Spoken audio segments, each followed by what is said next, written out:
मी Durgesh Ramdas Kolte, Nimora Budruk group ग्रामपंचायत Pimpri caecum Nimora Budruk येथील रहिवासी आणि सामाजिक कार्यकर्ता तथा माझी मिसेस रोहिणी दुर्गेश कोलते, सरपंच तथा आताचे प्रशासक यांच्या निदर्शनास मी आणून दिले की Discover timeless elegance, crafted for perfection, at Bhangale Gold. Welcome to luxury. Project office 660 Deepnagar BTPS येथे 15 ऑगस्ट या रोजी ध्वजारोहण करण्यात आलेलं नाही, तरी सदरहून आम्ही त्याची कंप्लेंट CMD साहेबांकडे, मुख्यमंत्री महोदयांकडे, त्यानंतर कलेक्टर साहेबांकडे, जिल्ह्याचे SP साहेबांकडे ईमेलद्वारे केलेली आहे. पण सदरून माझी एक मागणी अशी होती की 2007 पासून 500 मेगावॅटचे कार्यरत असलेले प्लांट होते, ज्यावेळेस 2च अधिकारी होते, एक देशकर साहेब, एक तिवारी साहेब म्हणून होते. देशकर साहेब हे AC होते.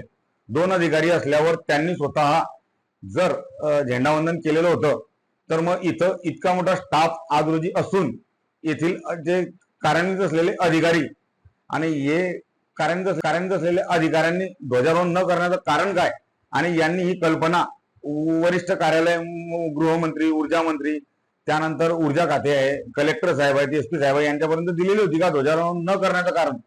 हे त्यांचं सर्वात मोठं आहे. आणि सध्या कार्यरत असलेले जबाबदार अधिकारी यांच्यावर मी आता ईमेलद्वारे जे केलेली कंप्लेंट आहे, तर यांच्यावर कायदेशीर कारवाई काय होणार, या कारवाईकडे आता मी सर्वांचे लक्ष केंद्रित करणार आहे.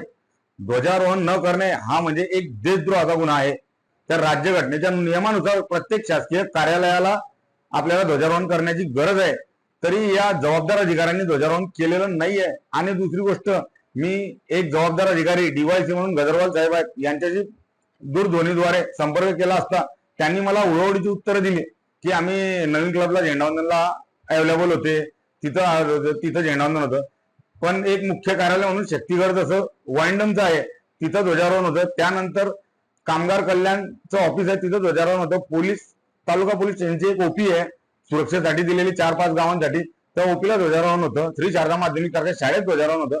आणि एक प्रोजेक्ट ऑफिस की जे आतापर्यंत प्रोजेक्ट हँडओव्हर झालेला नाहीये, आणि त्यांच्या अंडरला असलेले कॉन्ट्रॅक्टर BHEL जी सेंट्रल गव्हर्नमेंटची रेग्युलाइज कंपनी आहे, त्यांनी ध्वजारोहण केले.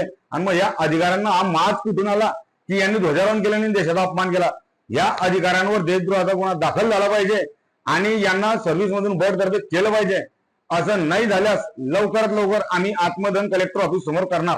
मी अधिकाऱ्यांसोबत संपर्कात राहतो, पाठपुरावा करतो समस्यांबद्दल. हे त्यावेळेस हे उडवडीची उत्तरे देतात आणि हे यांची हुकुमशाही नियमित अशीच करत आलेले आहेत. आणि यांनी केलेला जो भ्रष्टाचार आहे हा प्रोजेक्ट मध्ये बी इतक्या मोठ्या प्रमाणात आहे. पण हे हुकुमशाहीद्वारे यांना असं वाटतं की आमचं काहीच होणार नाही, तर यांनी आता सर्वात मोठा गुन्हा हा केलेला आहे की देशद्रोहाचा गुन्हा दाखल केलेला, ध्वजारोहण न करून. इतकं मोठं झालेलं आहे. यात एक अधिकारी सस्पेंड झाले, पण वरिष्ठ अधिकाऱ्यांवर कारवाई होत नाही अजूनपर्यंत. आणि कोणत्याच प्रकारच्या पेपरमध्ये, न्यूजपेपरमध्ये कोणतीच ऑर्डर सस्पेंड झालेल्या अधिकाऱ्याचं काय झालं काय नाही अजूनपर्यंत अद्याप येत नाहीये.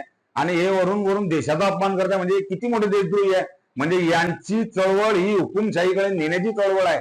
बाबासाहेबांनी दिलेल्या संविधानावर हे चालण्यासाठी सज्ज नाहीये, हे हुकुमशाहीवर चालण्यासाठी सज्ज आहे, असे हे अधिकारी झालेले आहे. यांची कातडी गेंड्याची कातडी झाली आहे आणि यांना लवकरात लवकर सस्पेंड केलंच पाहिजे. सर्व्हिस मधून बडतर्फी यांच्यावर गुन्हा दाखल झालाच पाहिजे, ही आमची विनंती.